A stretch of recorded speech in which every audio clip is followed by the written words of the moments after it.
6 mois dans l'espace, ça vous marque à vie.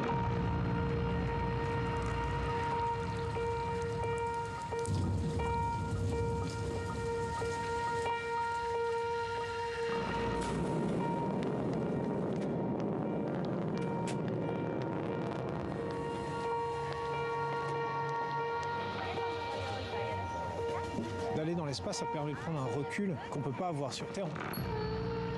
Bonjour Pierre-Emmanuel Le Goff et merci d'être avec nous sur TV5 Monde. Alors, je vais vous présenter, vous êtes le réalisateur du documentaire Dans les yeux de Thomas Pesquet, un documentaire qui nous plonge dans les 6 mois de mission de Thomas Pesquet dans la station spatiale internationale. Alors j'imagine que vous n'êtes pas allé dans l'espace avec Malheureusement, lui, non. Mais les images sont impressionnantes, on rentre vraiment dans son quotidien. Comment a été réalisé ce documentaire? Alors c'était un peu particulier puisqu'en fait on a fait plusieurs documentaires sur Thomas Pesquet lors de sa première mission et on a commencé par le suivre un peu partout à travers le monde lors de son entraînement. Et ensuite, effectivement, c'était compliqué d'aller plus loin que le pas de tir. Donc là, on a pu poser une caméra à quelques dizaines de mètres de la fusée, mais à ce moment-là, il y a une sorte de passage de relais. C'est Thomas qui a repris la main pour et se filmer lui-même et filmer ses équipiers, voire c'était ses équipiers qui le filmaient. Et donc concrètement, on travaillait par email, c'est-à-dire je lui ai envoyé une liste de plans à tourner et le week-end, la plupart du temps, il tournait quand il pouvait trouver le temps de le faire. Et au fur et à mesure, on faisait des points réguliers et c'est comme ça qu'on récupérait les images. Et à l'issue de cette mission, on a eu beaucoup de très très belles images.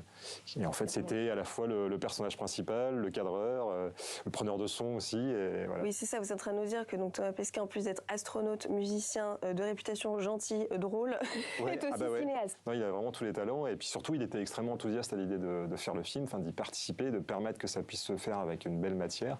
Parce que pour lui, je pense que c'est une manière de partager aussi sa mission, au-delà des réseaux sociaux, des photos qu'il a postées. Là, c'était vraiment une manière de nous embarquer avec lui. Et je pense que ça marche assez bien parce que justement, il y a une matière qui était conséquente et puis qu'il sait aussi bien en parler et puis faire partager l'émotion qu'il a pu vivre au-delà des simples images, quoi. Alors, c'est un projet qui a commencé en effet, qui a duré de longues années, qui a commencé en 2016, la première fois que vous l'avez contacté. Comment il a réagi et comment ça s'est passé ensuite?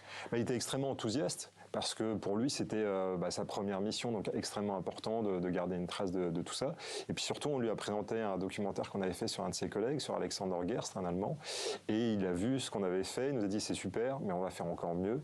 On va essayer de ramener des images de meilleure qualité, plus d'images, pour avoir une matière qui soit pas simplement pour la télé, mais justement aller jusqu'au format cinéma, format écran géant, etc.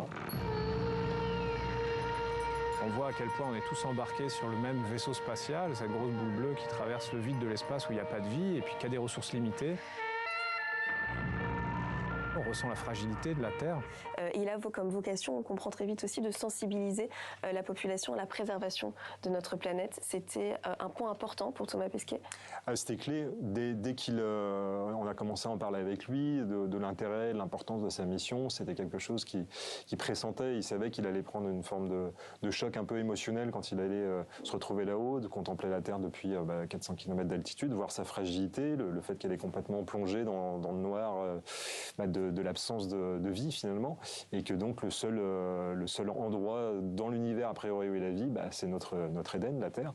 Et effectivement, il avait pressenti, et puis quand il est revenu après sur Terre, il avait effectivement pris en plein cœur cette émotion, cette aussi prise de conscience de l'impact de l'homme sur l'environnement, puisque lui, il le voyait de façon tout à fait directe, c'est-à-dire les rejets dans les fleuves, l'avancée des déserts, tout ça, c'est les coupes dans la forêt amazonienne, c'est des choses qu'il a vues de façon tout à fait directe en fait. Ce documentaire, il dure une demi-heure et en fonction des salles de cinéma, il sera accompagné de courts-métrages, tous liés à l'espace. Il y aura aussi un dispositif de réalité virtuelle dans certains endroits. Tout à fait, oui, complètement. Alors c'est un format assez court parce que l'idée c'est aussi de toucher les jeunes publics, d'abord et avant tout, donc c'est très familial avec effectivement une voix qui est interprétée par Marion Cotillard puisqu'elle est aussi légitime sur la question de l'environnement évidemment. C'est l'expérience un peu ultime où on a la possibilité de s'immerger à 360 degrés dans ce qu'a pu ressentir Thomas, et effectivement l'espace est l'endroit idéal pour avoir une narration à 360 degrés. Vous êtes toujours en lien avec Thomas? Oui, bien sûr,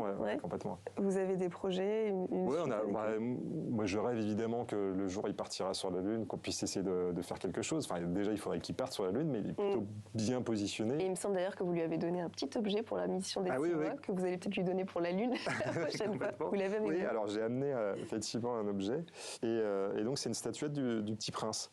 Et le Petit Prince, pour moi, c'était une forme de personnage qui est particulièrement adapté à la mission de Thomas, puisque concrètement, Thomas en plus avait amené avec lui les écrits de Saint-Exupéry, donc c'était un voyage un peu sous le signe de Saint-Ex, et du Petit Prince en particulier. Pour moi, ça faisait vraiment sens de l'emmener avec lui, enfin, de lui permettre de l'emmener avec lui, et puis il a pris en photo à un moment donné dans la coupole avec la terre derrière, et puis il me l'a ramené.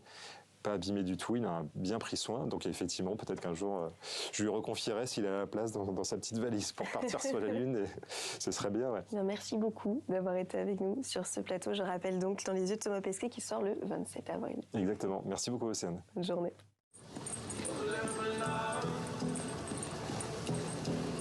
Chacun à son tour propose sa musique, donc ça peut être de la musique russe, américaine. Je suis celui qui a le plus prévu de musique, donc je suis DJ officiel de l'ISS.